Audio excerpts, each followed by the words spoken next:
mais um programa Presença e Harmonia, uma realização da Ordem Rosa Cruz Amorque, grande loja da jurisdição de língua portuguesa.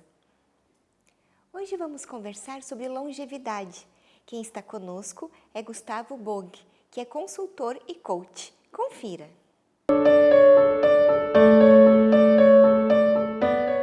Gustavo, bem-vindo ao programa Presença e Harmonia e muito obrigada por aceitar o nosso convite. Prazer é todo meu, prazer é todo meu. Obrigada. Gustavo, quando nós falamos em envelhecer bem, qual que é o maior desafio?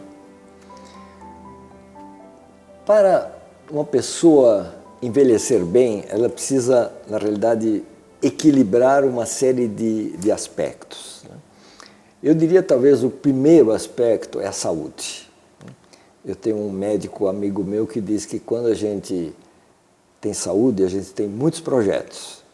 Mas se por alguma razão eu fico doente, eu acabo tendo só um projeto, que é tentar ficar bom de novo. Um outro aspecto que eu acho que é muito importante é a questão dos relacionamentos. Eu li recentemente um material de uma pesquisadora americana e ela colocou o seguinte, que o principal indicador de um bom envelhecimento é você manter relacionamentos sociais. Sabe assim, você está na porta da sua casa e passa aquela senhora toda manhã com um cachorrinho e tal. Entende? Então, você não só cumprimentar, mas você também perguntar como é que ela vai, falar alguma coisa sobre o cachorrinho. E aí a pessoa que abastece teu tanque num posto de combustível, ou atendente da farmácia, ou no shopping. Quer dizer, são pessoas que não são exatamente amigos teus, mas que de alguma forma você mantém esse contato social. E, é claro, os contatos com a família, com amigos e assim por diante. Esse é um outro fator, eu diria assim, muito importante para um envelhecimento ativo, você está bem, né? E eu queria ainda acrescentar um terceiro aspecto, que é você, de alguma forma, encontrar um significado de vida. Sabe, você ter uma missão, o motivo pelo qual você acorda de manhã cedo. Os japoneses chamam isso de ikigai. Ikigai é aquilo que te faz levantar de manhã cedo, que pode ser você sendo secretária, assessorar alguém dentro da organização de que você trabalha, ou se você gosta de animais, você vai cuidar de um cachorro, de um cavalo e assim por diante, ou vai ajudar a filha e o genro para cuidar dos netos, ou trabalhar num projeto social, enfim, a pessoa se sentir de alguma forma útil. E com isso ela encontra um significado de vida. Sim. E a expectativa do ser humano cresceu muito, principalmente devido ao desenvolvimento científico e tecnológico do século XX. Mas a nossa sociedade, ela está realmente preparada, para esse envelhecimento? Ou a gente tem que aprender a se educar para envelhecer? Infelizmente, dentro daquilo que eu conheço, eu diria que a sociedade não está preparada. Estou falando da sociedade em geral, eu estou falando das escolas, eu estou falando das empresas e assim por diante. É muito importante nesse aspecto. É claro que a tecnologia, a medicina e assim por diante aumentaram muito a expectativa de vida e o Brasil é um dos países onde o crescimento da idade das pessoas acontece de uma forma muito acelerada, mas muito acelerada mesmo. Então, avanços da medicina, de tecnologia e assim por diante são importantes, mas também hábitos de vida mais saudáveis contribuem para isso. Eu tenho o hábito todo dia caminhar num parque perto da minha casa e eu vejo assim, um número crescente de idosos que vão sozinhos, ou vão em duplas, ou trios, ou pequeno grupo, e vão caminhar, ou correr um pouco, e assim por diante, aproveita para bater um papo, trocar uma ideia, e assim por diante. Então, eu acho que tudo isso contribui para esse aumento da longevidade. Agora, quando a gente, eu diria assim, numa grande média, nós formos falar sobre a sociedade está preparada, eu diria que não. O idoso, o velho, não tem um lugar que merece dentro da sociedade, né? Então você vê pessoas que se referem a uma pessoa mais idosa como alguém imprestável, um cara obsoleto, um pé na cova, sabe? Expressões que são assim muito negativas quanto a isso, né? E acredito que realmente a educação, a sensibilização da sociedade como um todo é uma coisa importante. Eu percebo que a grande mídia tem dado bastante atenção a esse tema, né? Então, grandes jornais televisivos, jornais impressos, WhatsApp da vida e assim por diante, né? Vira e mexe saem notícias sobre o envelhecimento, o que fazer, o que não fazer, assim por diante. Então, eu acho que nós estamos tipicamente vivendo num momento de bastante transição. E que fatores nos levam, então, ao envelhecimento saudável? Então, eu acho que essa questão da saúde é muito importante e isso está ligado aos bons relacionamentos, né? Está ligado a essa busca de significado. Sabe, eu acho que existe uma marca muito importante na vida da pessoa que, de alguma forma, digamos assim, é quase um rito de passagem. É quando a pessoa se aposenta. Uhum. Aliás, esse nome é horroroso. Porque você sabe o que quer dizer aposentado? Não. É quem fica no aposento. Ou seja, acabou. Acabou, né? Então, se você fala com a maior parte dos idosos, tá, ok, posso querer descansar, posso ficar tranquilo e tal, mas ninguém quer ficar trancado dentro de casa ou dentro do aposento, né? Sim. E aí você vê, por exemplo, no inglês, aposentado é retired. Quer dizer, retirado. Uhum. Em alemão, Ruhestand, estado de repouso. Né? Então, esses nomes todos, nenhum deles é um nome assim, muito atrativo. Né? Então, nesse sentido, eu acho que a grande questão que o idoso deve enfrentar, né? Quer dizer, o que eu vou fazer com todos esses anos que me restam?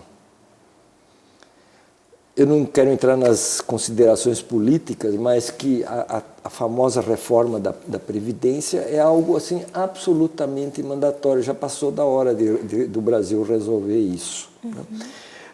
E veja, hoje as pessoas têm uma probabilidade de viver 30, 40 anos mais do que viveram seus avós, às vezes os seus pais e assim por diante. Né? Então, é uma coisa que a gente tem que levar em conta. Uhum. Né? Então, digamos, a pessoa com 62 anos de idade se aposenta. Essa pessoa pode viver e viver bem. Isso. Por mais 30 anos, por mais 35 anos. É claro, isso não é uma promessa para ninguém. Tá? Mas digamos assim, é um dado estatístico. Uhum. E a gente verifica isso.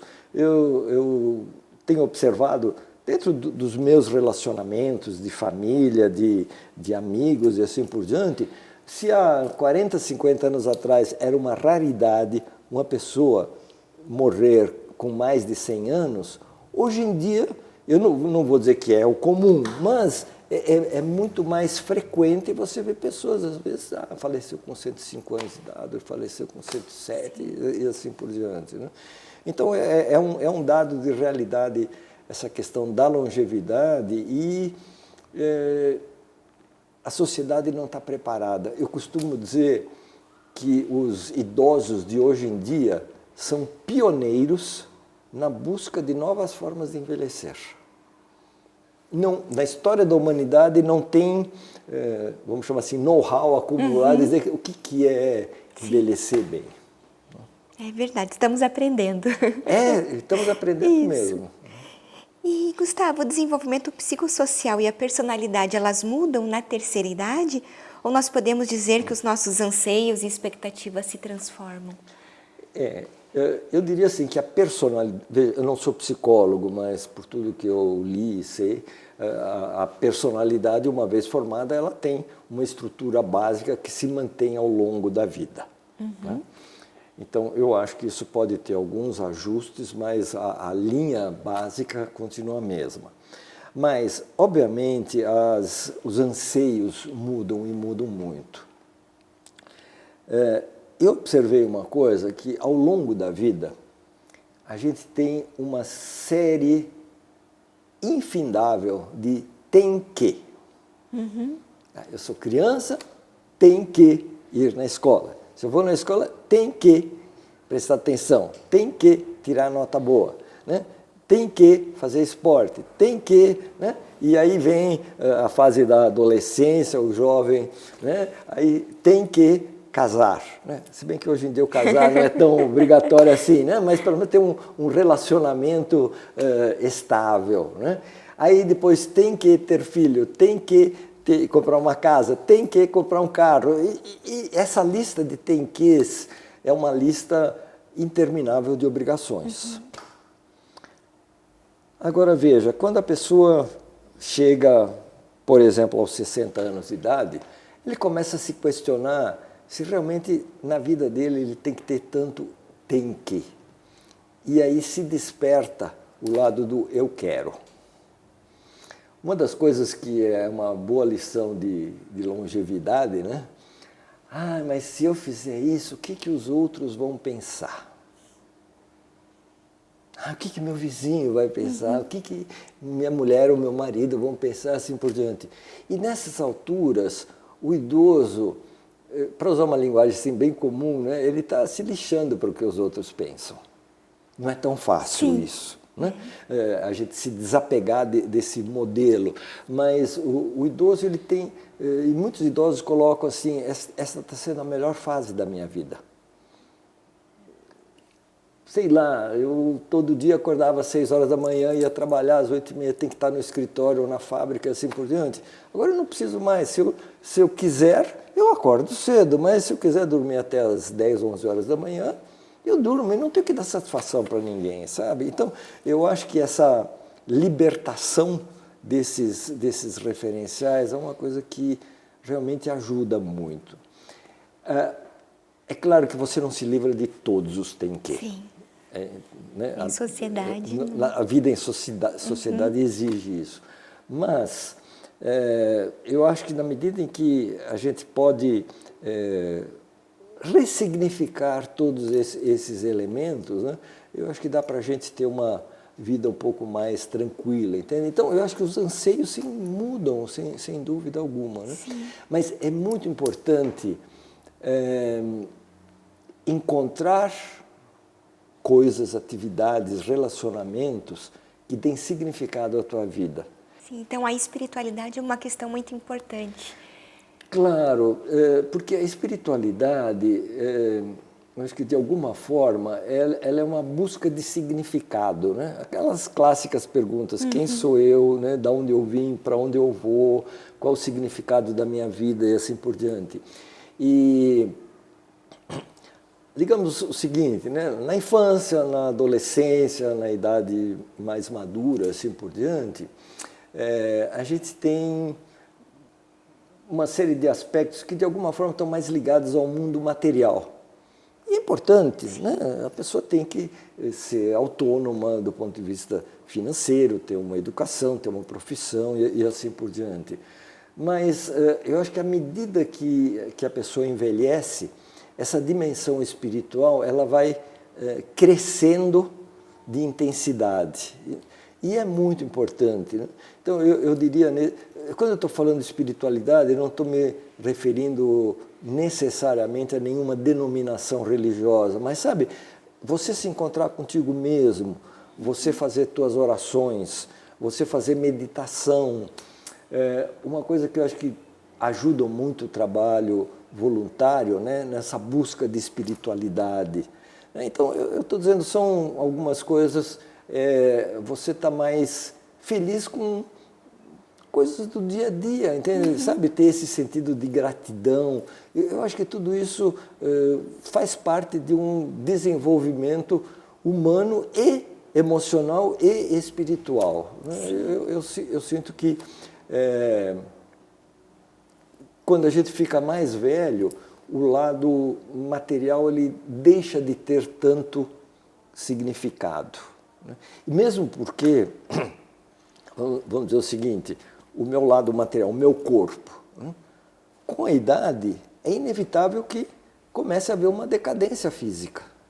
As pessoas começam a ficar doentes, vêm doenças crônicas, quedas, são coisas que, sei lá, com 20 anos de idade, estou preocupado que eu vou cair. Não, mas se eu tenho 70 anos de idade, ou 80, eu preciso olhar bem o chão ao descer uma escada e assim por diante. Eu já não tenho, digamos assim, a mesma capacidade, né? Meus olhos já não estão mais tão bem, eu não escuto mais direito e assim por diante, né?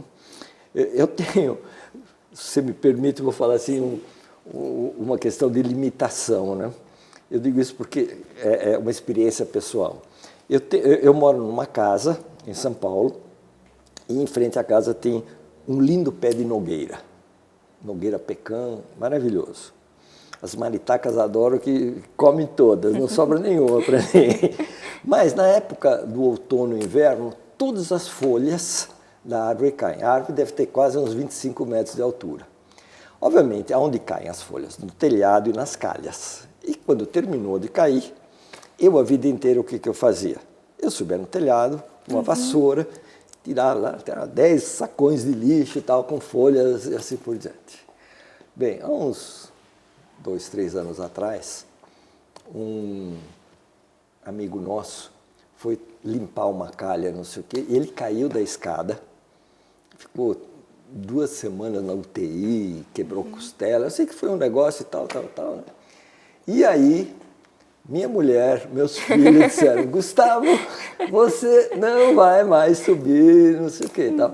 E aí falamos com o médico disse, nenhuma pessoa com mais de 60 anos de idade deve subir em laje, subir em telhado e tal, porque tem muitos casos, sabe, às vezes dá uma quedinha de pressão, dá uma tontura, não sei o quê, a pessoa cai, às vezes bate a cabeça, morre ou fica aleijado e assim por diante, né? Então, eu pessoalmente tive que aprender com essa limitação, né? E as folhas das árvores continuavam caindo, né? E aí eu via 2 rapazes contratados para eles limparem, né? Eu ficava pensando, pô, eu que devia estar lá, né? Sabe? Mas, na realidade, eu sei que já não é mais adequado para mim. Sim. Ainda o pior que os 2 rapazes foram lá, quebraram um monte de telhas e não me avisaram. Eu estou assim, compartilhando esse dado, né? Para mostrar o quanto é importante isso, né? Então, a gente diz assim, encarar todas essas limitações, e são limitações crescentes, é fácil de falar, né? Mas na hora que você está frente a frente com ela, é duro, é um processo de perda, né? Então, você tem que lidar com isso, são pequenos lutos que a gente tem que lidar, né? Que fazem parte do crescimento. Sem dúvida alguma. E Gustavo, você é coach, né? Então como que o coaching ele pode ajudar nesse processo de envelhecimento? Olha, eu tenho atendido uma série de pessoas que estão prestes a se aposentar, estão assustadíssimas, né? Ou pessoas que já se aposentaram, assim por diante, dizem assim, não aguento mais ficar em casa, né? Fico apurrinhando minha mulher e coisas do gênero, né? Então, eu tenho procurado ajudar essas pessoas com um processo de coaching, ajudando essa pessoa a ter uma visão bastante clara do seu momento atual, como é que está a saúde, quais são as competências que ele tem, o que ele sabe fazer bem, o que ele gosta de fazer, o que ele acha que seria importante estar aprendendo, né? Que valores ele tem na vida dele. Assim, e isso tudo dá um tipo de um raio-x de como é que eu estou hoje. A gente usa também um modelo de 4 tipos chamado rei, guerreiro, mago e amante, né? São 4 tipos psicológicos para a pessoa entender um pouco mais as maneiras pela qual ela age, reage e assim por diante, né? E uma vez definido esse momento atual, a gente vai para uma visão de futuro. O que eu gostaria de estar fazendo daqui a 2 anos, ou 5 anos, ou 10 anos, enfim, cada pessoa que define isso, né? E aí a gente entre o momento atual e a visão de futuro, a gente estabelece um plano de ações que seja concreto, que seja viável e assim por diante, entende? Então, digamos assim, eu gostaria muito de trabalhar com traduções, porque eu já conheço alguma coisa de inglês e de alemão, e eu gostaria de trabalhar com isso, porque aí não preciso me movimentar, posso fazer via internet, e de repente é um plano viável para uma pessoa, né? Só que aí de repente a gente chega à conclusão que talvez o inglês dele é muito bom em termos gerais, mas não é legal, digamos, em algumas linguagens técnicas, né? E como é que essa pessoa vai tornar conhecido essa sua competência para que pessoas encomendem trabalho de tradução? Sim. Enfim, então a gente vai trabalhando para estabelecer um plano que realmente seja viável, né? E quais são os impactos da longevidade? São muitos os impactos, né? Eu diria, o Brasil como um todo não está preparado para a longevidade. Quer dizer, como disse, a questão da reforma da Previdência, né? Quer dizer, no atual momento, digamos, se a pessoa trabalhou já aos 35 anos, não sei o quê, digamos, com 51 anos de idade e se aposenta. Bom, essa pessoa vai, digamos, vir a falecer com 91 anos de idade. No Brasil, o número de idosos está subindo e o número de jovens está descendo. Eu li uma estatística que, mais ou menos no ano 2033, 34, nós vamos ter mais pessoas com 65 anos de idade do que jovens e crianças com menos de 14. Quem sustenta esse enorme número de idosos? Então, esse é um dos impactos, né? De uma forma geral, as casas das pessoas também não estão preparadas. Uma providência simples, né? Sabe, no box, os dois lugares mais perigosos para um idoso na casa são a cozinha e o banheiro. Sabe aquele negócio de botar um tapetinho em frente à pia? Né? Esse tapetinho eu ganhei da vovó. E aí o idoso não levanta muitas vezes o pé direito, enrosca e cai. Né? Ou no box do banheiro. Não conheço tanto aqui em Curitiba, mas em São Paulo, por exemplo, as calçadas são um horror, entende? As ruas são esburacadas, sabe? Então tem muita coisa, digamos, na infraestrutura urbana que precisa ser feita. Eu diria assim, isso são coisas mais no âmbito legal e no âmbito, enfim, da arquitetura da cidade.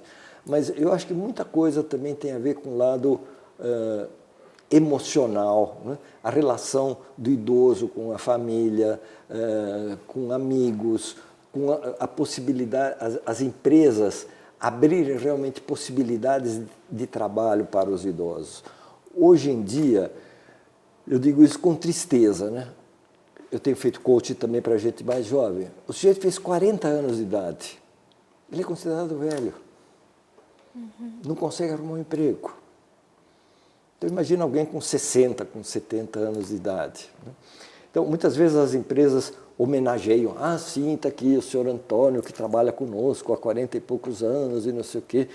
Então, e é uma homenagem justa para uma pessoa que investiu toda a vida numa empresa. Só que aí você chega para o RH ou para o presidente e diz assim, me conte uma coisa, nos últimos 5 anos, quantos idosos com mais de 60 anos vocês contrataram?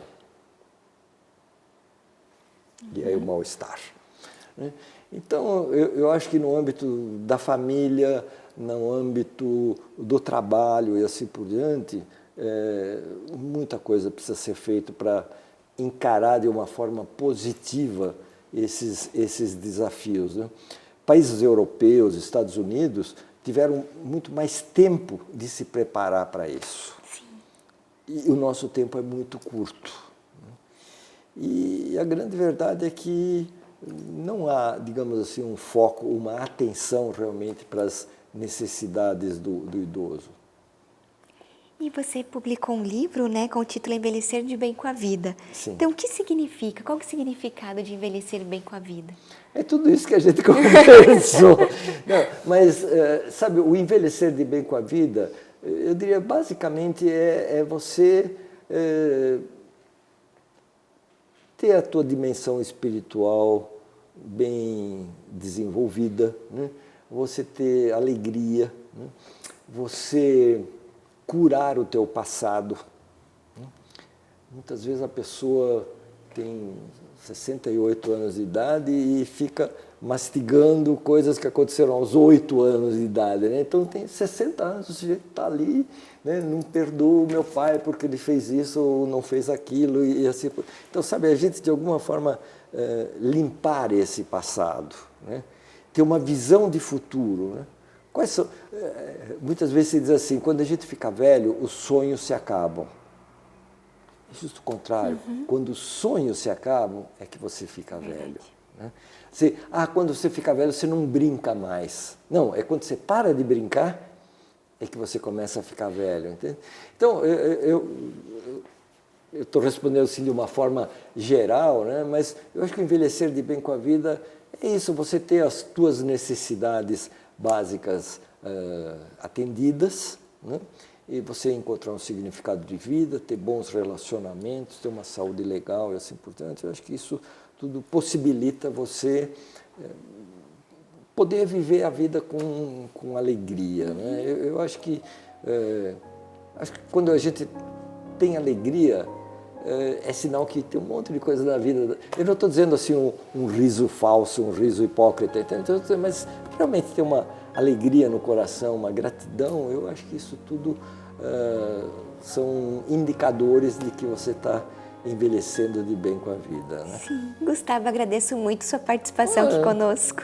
Obrigada pela sua contribuição. É um prazer enorme. Obrigada. Muito obrigado. Eu que agradeço. Aproveito para lembrar do nosso e-mail, presenciaharmonia@morc.org.br. É muito importante para nós essa via de comunicação que nós temos com você que nos assiste.